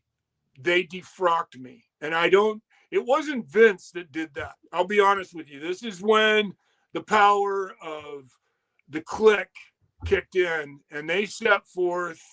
They loved picking on fat kids and guys that weren't the fucking, didn't look like them, didn't act like them. Scott, Sean, not Taker, Triple H, Nash. They fucking hate my guts, and you're gonna see it in the movie. This is, when you watch the movie, you'll see they don't. In my own movie, they don't pull any punches, how bad they fucking hate me. And the great thing is the videotape doesn't lie, you know? And I tried, and I'm just that typical Jovial fat kid that's trying my ass off to fucking do everything I can to win them over. And it just, I couldn't do it, you know? And I should have given up, and I should have said no. I should have said, fuck you, I'm going to be this character I want to be. I should have told Vince, no, I'm not going to do Man Mountain Rock. I'm not going to wear tie-dyed. I'm not going to do this shit because it doesn't fit me, you know? And I didn't. And I regret that to this fucking day. I regret like hell I didn't do that. And that's why I wanted to take my camera with me on this, what ended up being my last tour in the WWF, was to prove to Vince that if one person in the wrestling business would have really believed in me, if Vince would have really got behind me and said, no matter what the clique said, I'm gonna listen to you, Max. I'm gonna do this. And really stuck with me, I'm telling you, we could have done some great shit. But I made some big mistakes in the WWF. If I would have stuck to my guns, like one night they demanded I play at Madison Square Garden with a sound system that I wouldn't have played in a fucking bar with 200 people with. And I warned him, I'm not going to be able, I did a dress rehearsal. I couldn't hear myself play. It fell apart. And when I played in you know, the New York crowd, they don't fuck around, man. And if I didn't pull it off, I knew they would hate it. And I didn't pull it off because I couldn't hear, when they started making noise, I couldn't hear myself play. And so it sucked ass, front row and center. And I should have said no that night. I should have said, I'm not going to do this until you set me up with a rock stage with you know, they have the PA and the people to do it, but they tried to make me play through the Madison Square Garden PA system. And it just, you know, it needed to be on Monday Night Raw and a stage like a rock band would be on. And I needed my band with me so that I didn't feel so alone. And you know, I needed all of the elements in order to pull it off the WWF way. And I didn't say no that night. And I got fucking booed. And it broke my heart. It's the only time I ever got booed. And it was my own fault. I blew it. And I want to apologize to everybody that was there that night. I am so fucking sorry that I went out there and sacrificed my integrity that night. And I should have said no. I should have shut my guitar off as soon as I couldn't hear and said, I'm sorry, I'm not doing this until it's done right. And at least I would have left the business with some dignity that night, but that's not what happened. Do you find it interesting when you know, we've heard from many people about the clique and how they sabotaged careers. It's not just one person, it's not just two. Oh, they killed people. Let's be honest. Yeah. They killed people. Stevie Richards has talked about it. Bob Holly's talked about it. Do you find what they did to Chris Canyon? Look what they did to China. Regardless of what China did some bullshit. I'm not going to say she didn't, and so did Chris. But they went out of their way to fucking destroy people because they thought it was funny. They thought it was cute, you know, because they're so powerful. You know, that's what happens when you're powerful. When you're that powerful and you do that shit, you have that kind of power, and it costs people their lives. I mean, look at what they did. Scott Hall said it publicly before he died. He used Louis Muccioli, Radford. He used him as a drug connection for his somas. And the minute that Louis was no longer his bitch, he fucking cut him to the street, and Rad ended up, you know, unintentionally, maybe it was unintentionally, killing himself with somas. And it, do you find it interesting that they, you know, not to speak about Scott Hall because he's gone, but he did the same thing. But Nash in particular talks about, there's all, it's all in everybody's else's conception. It's nuanced. It's this. They really haven't embraced the idea that they clearly did what they did. What do you hear when you hear or sorry, what do you think when you hear somebody like Kevin Nash say, "Oh, we never had a problem"? Like it's their conception, when really it's hard to put up an actual defense against a number of people like you're talking about. You know, if that's what Kevin needs to say to justify his behavior, then it's just like Scott. Yeah, okay, he's dead. I'm not trying to talk bad about Scott. I just know what he did to me. You know I was there and witnessed like the things that he said publicly about, like when Eric Bischoff said that I stink, that came straight from Scott Hall's mouth, because there was a particular incident where I just got some T-shirts that had this massive logo on the front of them, and the ink on that T-shirt was intoxicating, and I didn't realize how bad it was. I didn't realize that he could smell it as well. We were on the road together, and when I heard Eric Bischoff say that, I knew exactly where that came from, because we went to the dressing room that night, and I heard Scott Hall saying it to the people in the dressing room while I was right there. And I actually was going to the bathroom, and I opened the door and I said, Scott, I'm right fucking here. I can hear what you're saying, So this is the kind of shit that, you can act like, I don't know, not quite sure why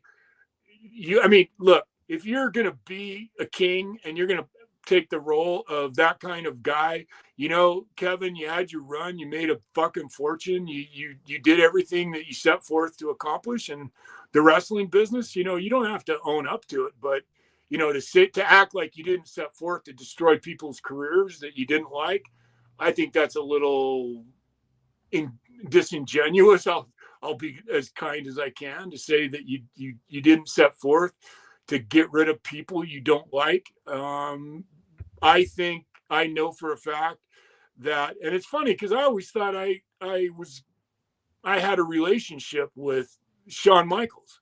He and I thought we got along really well. The one I really got along with was Marty, but I got along with Shawn, and but for whatever reason, they did not like me. And again, that's one of those things you'd have to ask them why they didn't like me. Maybe I sucked as a wrestler. Fine, I'll accept that. Whatever their case may be.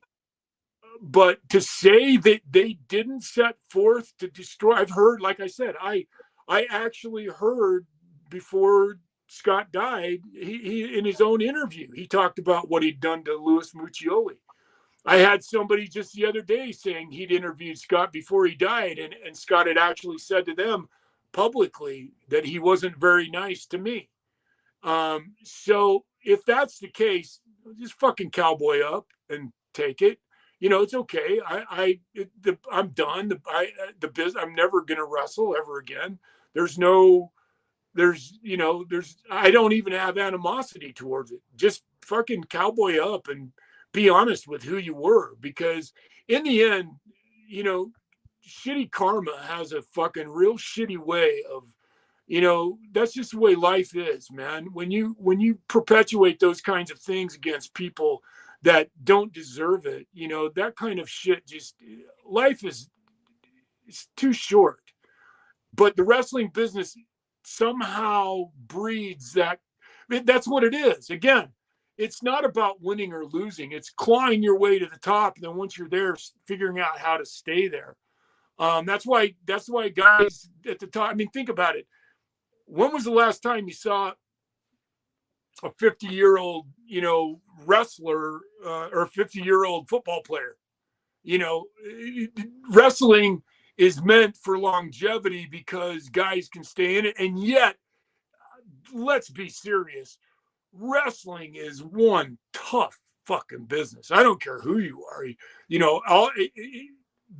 When you look, you can tell a wrestler by the way they walk from a million miles away, because all of us, our backs are fucked up, our hips are fucked up, our knees are bad, our shoulders are shot. I don't care who you are, you've paid the price if you wrestle for any length of time. I'm not suggesting that. But those who get to the top and figure out how to get their way to the top, they're still there. Look at the guys that are still there. Shawn, Triple H. You know, my God, Triple H is in the freaking presidency of the United States right now. You know, I mean, these guys have, have vaulted themselves to astronomical planes in the stratosphere. And they didn't get there by, spreading love and joy to everybody around them. You know, maybe they do now. And, I mean, Triple H certainly presents himself as a really nice, loving guy in the Unreal series. But he's got a real mean side to him. And I saw it and I felt it. And it's sad because Triple H is one of those people that I was really nice to when he first broke into the business. He's another one of those guys that he was nice to me. I stayed at his house in the Hamptons. His parents had a home in the Hamptons. He invited me to stay at his home in the Hamptons. And we ended up, I thought we were, good friends. And for whatever reason, I pissed everybody off. And I don't know what it was that did that. Maybe because I didn't have the workout ethic that they all did. I didn't care about being a bodybuilder. I didn't care about doing the gas, partly because I didn't need to. I was naturally, even if I would have been skinny, I would have been, if I'd just worked my ass off and been skinny, I would have been naturally 300 pounds without ever doing gas, because I'm just a big man. I'm still a big man, even though I'm worn out, my shoulders are gone, all like we just talked about. So when anybody says they didn't set forth to destroy people. Well, I heard Triple H on Howard Stern and the way he talked about, China and the things that he said. And, Joni, she had her own, I'm not excusing her. That's not his fault exclusively. But when you have a life where your life is devoted to the pop of a crowd, and I'm telling you, the pop of a crowd is one powerful fucking aphrodisiac. Yeah. And you lose that, and not only do you lose it, it's taken away from you violently, the way the WWF with the Click could do to you. I still have PTSD from what happened to me, because when I left the business, not one person ever called me again from any of those businesses. And quite frankly, I never understood that. I have a degree in television and film. I didn't have to be a wrestler the rest of my life. In fact, I heard Bruce Pritchard say, yeah, Daryl, he just, he's a good guy, but all he wanted to do was, I guess in the end, what he wanted to do was work behind the scenes. Gosh, imagine that. A wrestler wanting to work behind the scenes. I guess that doesn't happen in the WWF, does it? I had a lot to bring to the WWF. I was a musical engineer on top of that. I taught myself how to be a musical engineer. I have probably a doctor's degree in audio engineering that I taught myself how to do. The WWF could have used my talent at so many levels. And because of what the Click did to me, I never heard, and I was so hated by Eric Bischoff and Nash and Hall and Shawn and Triple H. They wanted nothing to do with me, and they made sure they buried me to everybody that mattered. And then add to that, Jim Johnston, the musical director, he hated me because the last thing he wanted was competition from a wrestler who was musical. So now you got another guy, like I said, none of my music that they used as the Man Mountain Rock character was mine. And I hated the music that he created for me. Hated it. I hated his tone. He used this doubler. I hated everything he did for me. So be genuine, Kevin. If you're gonna, and I'd say this to his face, come on, Kevin. You know exactly what you did. Kevin, when he doesn't like you, he knows how to bash you right to your face. And like I said, the movie that will come out eventually will show it. Yeah, I can't wait for that. There's no nuance with what they were doing, in my opinion, either. Isban is asking what happened to the original WWF guitar with the logo. Do you have it, or is it in their possession? Did you make it, or did Vince have his people make it? So that guitar gets asked about a lot. It's funny because even if I had it still, I could never play it. You know what? If I still had it, what I would have done with it probably was carve it up and turn it into something else, because I had it made. I contacted Hamer. I sent him all I did all the work, paid him. So I sent it. I did all the work. J.J. Dillon called me one day. The only time I ever heard from the WWF again was J.J. Dillon called me one day and said, "We want our guitar back." And I said, "Fuck you." And hung up on him.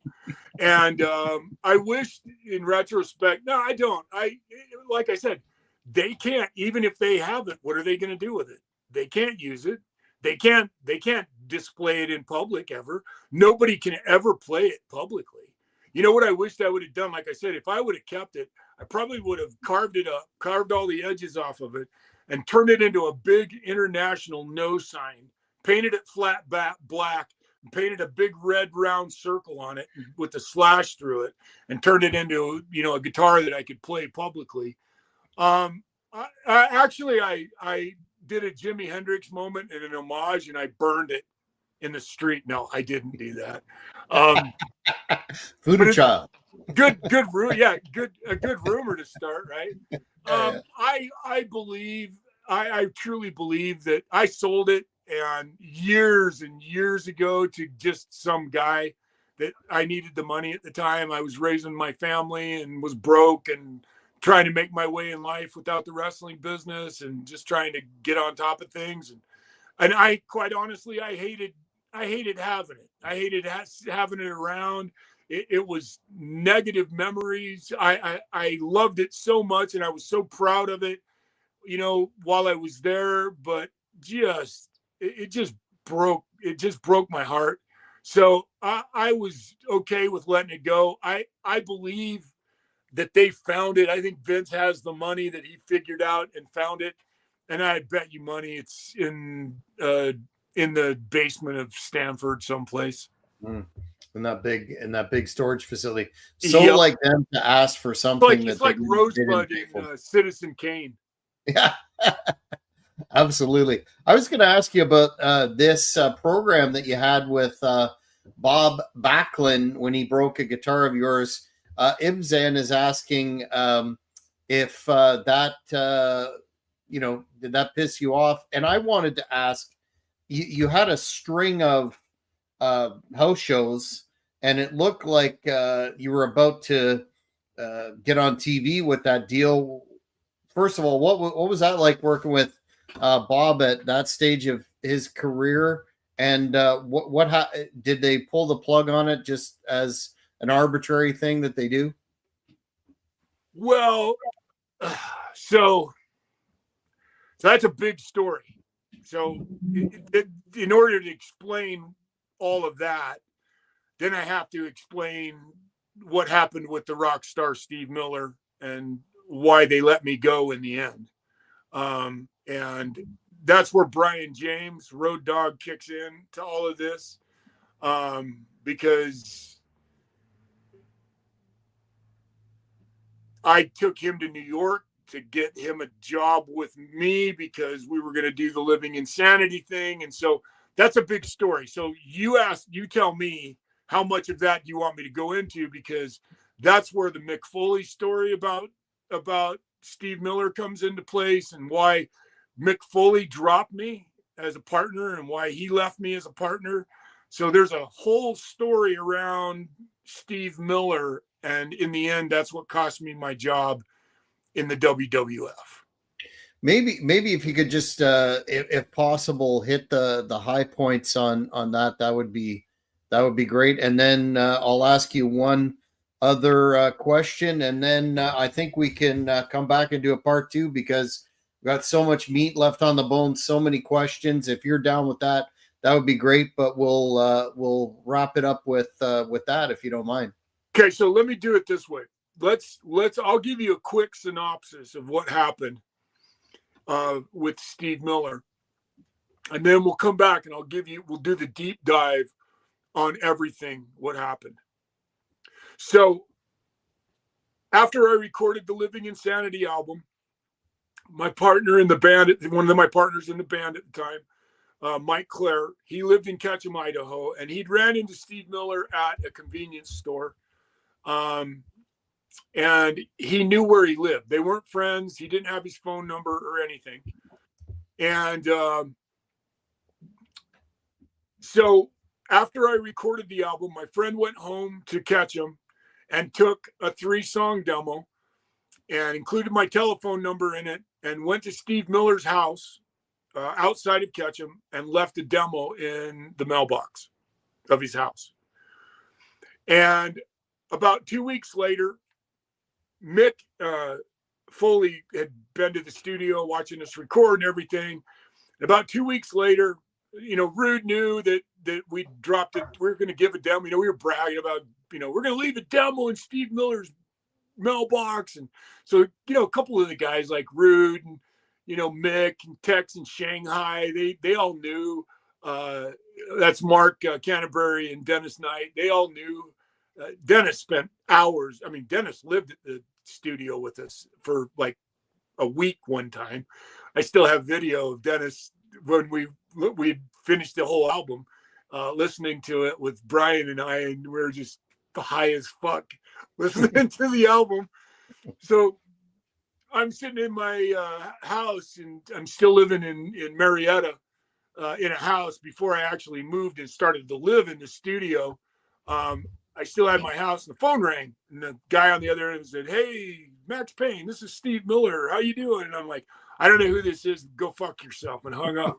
Because I knew it was one of the boys, right? And so I'm like, the phone rang again, and I picked it up, and I said, "All right, what the fuck's the deal?" He goes, "Don't hang up, Max. Don't hang up. Don't hang up. This is Steve Miller. It really is Steve Miller." I said, "Oh, bullshit." He goes, "No, Max, it's Steve Miller." He goes, "I listened to your demo," and he goes, "I gotta tell you, I was fucking impressed." And I said, "Shut the fuck up." He goes, "No, I was." He goes, "Will you fly to Ketchum and come and meet with me?" And then, so my manager heard about the phone call. I called her, told her, and we immediately bought tickets and flew to Ketchum. And Steve invited us into his home. I took Mike with me. He invited us into his home, and I got to go into the inner sanctum of Steve Miller. He actually had this cold room in the basement of his recording studio that had Jimi Hendrix's guitar in it. He owned Jimi Hendrix's guitar that he played the national anthem on Woodstock with. And got to see, he had a whole bunch of other guitars too, really expensive, $50,000, $80,000 guitars. A guitar built by Stradivarius. So Steve was that kind of a collector. But anyway, he loved the music. But the interesting thing was he wanted to be a wrestler because he had an uncle that was a wrestler. He was an enhancement guy in Texas, of all places. And so Steve wanted to be a wrestler, and he was going to come with me to the WWF. I took Brian with me to meet Vince, and we went to Vince, and we sang 3 songs in front of Vince. Vince flipped out, loved what we did. "Max, where do I start?" I said, "Get Brian here, get him started on the angle, get him set up, and have him do something where somebody's stealing his voice from him. And then I'll come in. We'll bring Steve Miller. Will come in. Steve Miller's going to be my manager.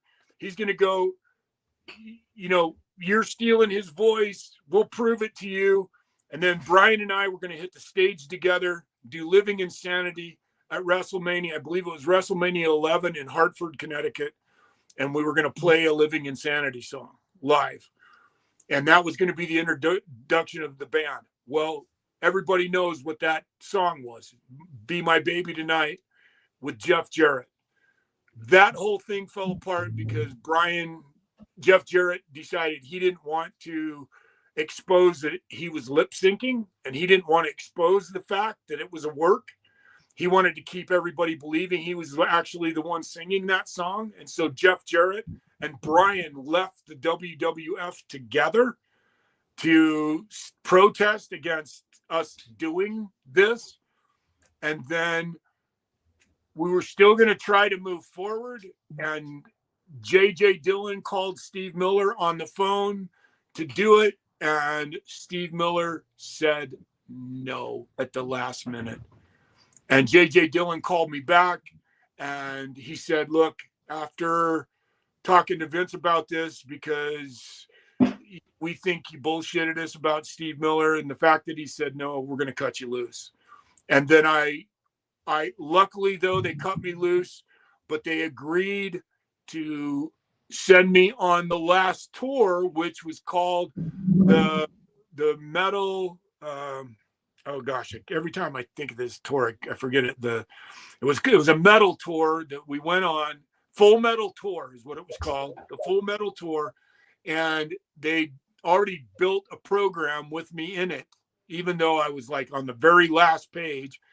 And they weren't, looking back in retrospect, they weren't even going to let me play. And had it not been for an incredible incident that happened that forced them into letting me play, that's when I took my camera with me, and the whole incredible design, The Thing That Should Not Be, that's the movie that I shot. The Thing That Should Not Be, and I think that's going to be the name of it when it finally does come out, came to fruition. And so I wanted to take the camera with me to prove to Vince. The only reason I took my camera with me was to prove to Vince McMahon that the world actually, if you give me a chance, the world would love me playing the guitar. And so I'll let the video, when it comes out, speak for itself, because video, like I've said over and over again in this interview, videotape doesn't lie. And the reaction was great, but nothing I would have done at that point would have saved my career. It was over. And that was when I came back from the Full Metal Tour. I did go back to Germany. I went with Brian because I thought Brian and I would go and be the band that we were when I carried him when he was in Atlanta getting started. And I made sure that he had, a place to live, money, and took care of him as good as I could have so we could write and produce this album, which we did. And the album is, like I said, the music's going to come out with the movie. And Brian left Germany to go back with Jeff Jarrett and go home and go back to the WWF without me. And I realized I had no friends left in the world. And I decided that's it. I did come from a family, a strong family background, because I was born and raised in the Mormon church, and I was born and raised in Utah.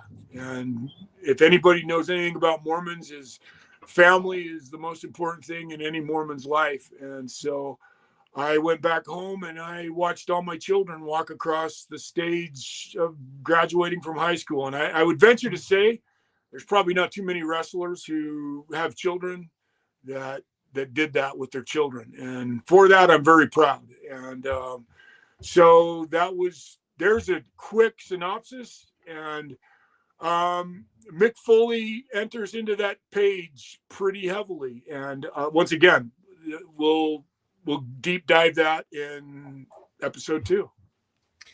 Yes, man. What a fascinating story you have. I feel like we've scratched the surface on so many things, but we'll definitely do a part 2. And I'm going to ask that give the fans an opportunity to send in questions, and we'll do a combo Q&A and get into all the other aspects that we haven't hit here.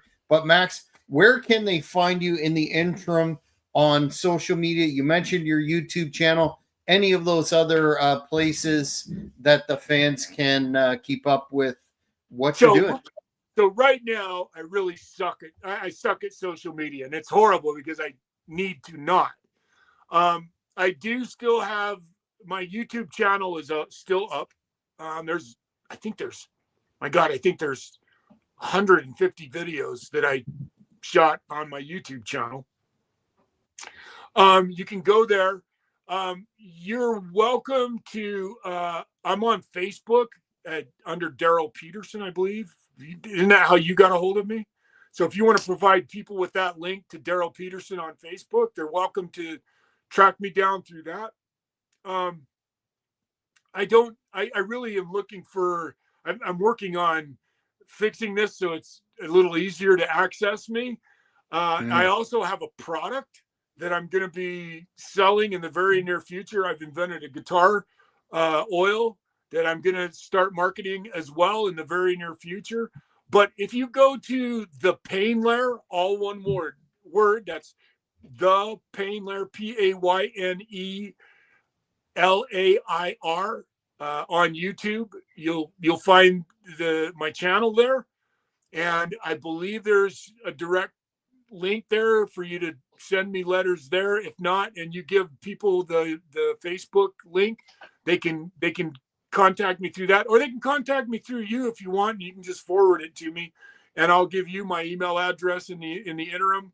I probably need to create an email address where people can actually send to me directly, and I have one. I just need to get it all set up, and I need to get that stuff in place, and I have to do it fast because I've been really busy lately, and I need to give people better access to getting a hold of me. Then there's the other side of it where somehow I have this delusion that I can maintain some kind of privacy, and yet I don't really want to because that's not what I'm after.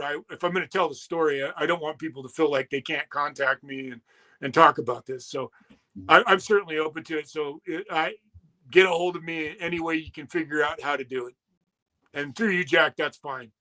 Excellent. I will be sure to put your Facebook link and your YouTube channel in the description. But I want to thank you for this. It certainly did not disappoint at all, and I'm looking forward to part 2, and we will definitely be in touch. But until then, thanks so much for your time tonight. Jack, I look forward to it, man. You've been awesome, brother. And thank you to all your fans. And let's keep going down that road. Awesome. Well, fans, that's it for this edition of the Cheap Heat Productions podcast with the one and only Maxx Payne. Stay tuned, and we'll have part 2 announced soon. Until then, thanks for watching, everybody. Thank you for watching this video. Please give it a like if you enjoyed it. Be sure to follow us on all social media platforms at Cheap Heat Productions. Don't forget to hit the notification button, and you won't miss any of our upcoming interviews, recurring programs, or entertainment